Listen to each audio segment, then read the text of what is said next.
औरंगजेब वही है जो एक दिन में 2.5 लाख जनेऊ जब तक ना जला ले उसकी आत्मा को संतुष्टि नहीं मिलता था। ये वही औरंगजेब है। तो तुम कहाँ से बचे हो? अभी हिंदू राष्ट्र, फिर अखंड भारत, उसके बाद राम राज्य की सोचेंगे। औरंगजेब आलमगीर के अगेंस्ट जब खुशबू पांडे जैसी दहशतगर्द लड़की ने कुछ नेगेटिव थॉट्स प्रोड्यूस करे इस संसार के अंदर, तो हमारे ही एक प्यारे से सनातनी भाई हैं जिनका नाम है ओझा सर, उन्होंने इनडायरेक्टली इस लड़की को, इनफैक्ट इस लड़की को ही नहीं, हर एक उस इंसान को जो इस सेक्युलर नेशन के अंदर नफरतें पैदा करने की कोशिश करता है, उसको जवाब दिया है। तो उस जवाब को हम ज़रूर से सुनना चाहेंगे। हे हाय हेलो नमस्ते जी, सत श्री अकाल, अस्सलामु अलैकुम। मैं निधि शर्मा इंडिया से, और क्योंकि हमारा देश एक सेक्युलर कंट्री है, I have rights to make videos on Muslims and you know what, people all around the world love me. सब मुझसे इतनी मोहब्बत करते हैं कि तुम नेकी का काम कर रही हो, प्यार फैलाने का काम कर रही हो। और जो इंसान नफरत करता रहे, मुझको क्या, मेरे पास तो वो अनमोल मोहब्बत है जो मेरे भाई बहन, मेरे प्यारे प्यारे चमकते नूरानी दोस्त जो अभी सामने बैठे हैं ठीक मेरे वीडियो के, मुस्कुराते हुए, खिलखिलाते हुए, चमकते हुए, उनका अंदरूनी प्यार है। तो मुझे किसी बात का डर नहीं है, कोई खौफ नहीं है, और दिल में भरा हुआ है प्यार इस्लाम के लिए और मुसलमान के लिए। जब मैं ऐसी बातें बोलती हूँ ना तो खुशबू पांडे जैसे जो अंधभक्त होते हैं, ये अंदर से सुलग जाते हैं, इनके खून खौलने लग जाते हैं। और जब इन लोगों के, नफरती लोगों के खून खौलते हैं तो मुझे बड़ा अच्छा लगता है। ये प्यार भरे शब्द ही इनकी असल प्रताड़नाएं हैं। औरंगजेब वही है जो एक दिन में 2.5 लाख जनेऊ जब तक ना जला ले उसकी आत्मा को संतुष्टि नहीं मिलता था। ये वही औरंगजेब है। जैसे हमारे यहाँ गांव में कहानियां सुनाई जाती थी कि Aurangzeb used to kill 10,000 Brahmins every day. 10,000। तो शुरू में हमको भी लगता कि बहुत बदतमीज आदमी था यार। तो एक बार मैंने किसी से कह दिया, ग्रेजुएशन फर्स्ट ईयर में था, तो मैंने किसी से कह दिया कि औरंगजेब जो है 10,000 ब्राह्मणों को डेली मारता था। तो वो बेचारे समझदार आदमी थे, कह बैठो। तो बोले 10,000 पर डे, तो 1 साल में 30 लाख, तो 50 साल में बताइए कितना?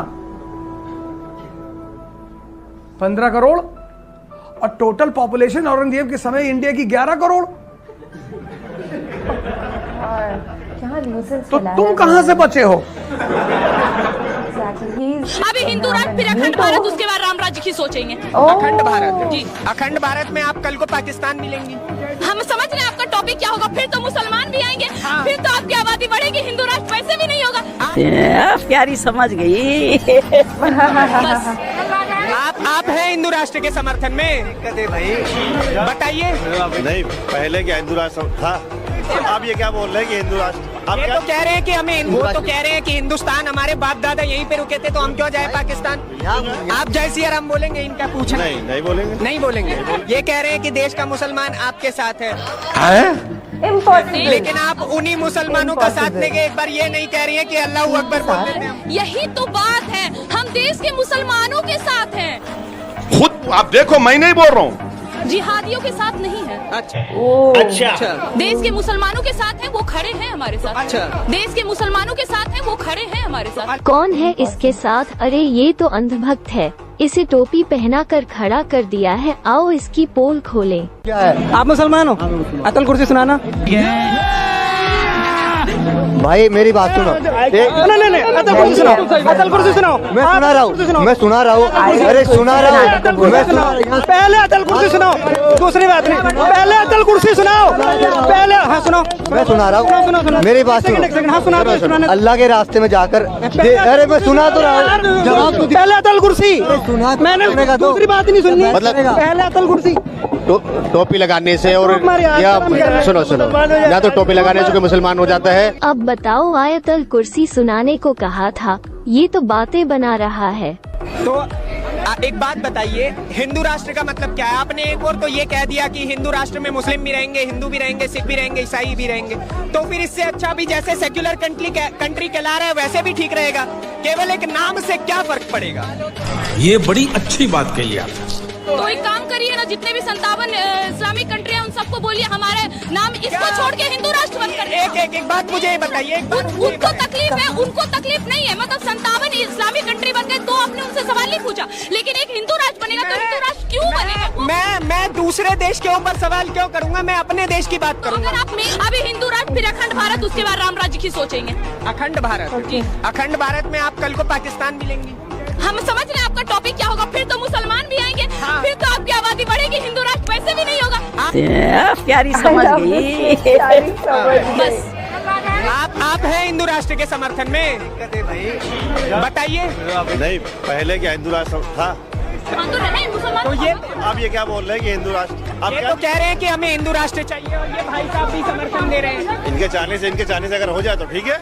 बहुत लोग चाह रहे हैं, अगर इनके चाहने से हो जाए तो ठीक है। इनके चाहने से हो जाएगा। आप चाहते हैं? हम इनके चाहने से हो जाएगा। जो वो तो कह रहे हैं कि हिंदुस्तान, हमारे बाप दादा यहीं पे रुके थे तो हम क्यों जाए पाकिस्तान? आप जय सिया राम बोलेंगे? इनका पूछना नहीं बोलेंगे। नहीं बोलेंगे।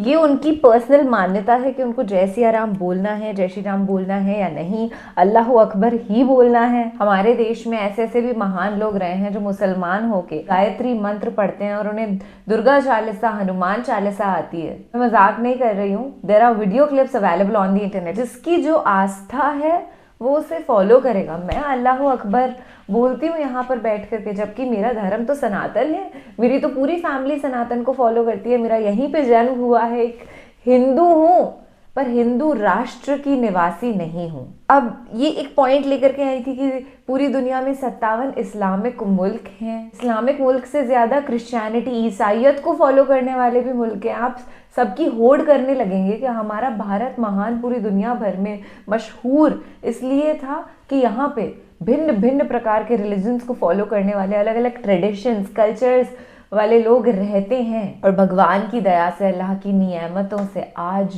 भी वो सारे जो रीति रिवाज हैं, कल्चर्स हैं, ट्रेडिशंस हैं, वो जिंदा हैं। पर ऐसे दहशतगर्द लोग उन ट्रेडिशंस को मिटाने की कोशिश कर रहे हैं जो कि कभी नहीं हो सकता है। अब अगर इनकी जैसी सोच सभी धर्मों के लोगों की होने लग गई तो सोचिए, ऐसी हिंसा से कभी कुछ हुआ नहीं है। जितने भी धर्म दुनिया भर में फैले हैं, सनातन इतना वाइड स्प्रेड, दुनिया का तीसरा सबसे ज्यादा फॉलो करने वाला धर्म है। तो ये हिंदुत्व की आइडियोलॉजी बहुत अच्छी है, पर ये सूडो है। मतलब जो ये लोग कर रहे हैं वो एकदम फॉल्स है, गलत है। अगर ऐसे आप हिंदू राष्ट्र बनाने की घोषणा करने लग गए, कोशिशें करने लग गए, तो आप तो एंटी हिंदू हो गए। और हाँ, मैं स्पेशली बहुत ज्यादा मोहब्बत से नवाजना चाहूंगी देश के सारे मुसलमानों को। क्यों?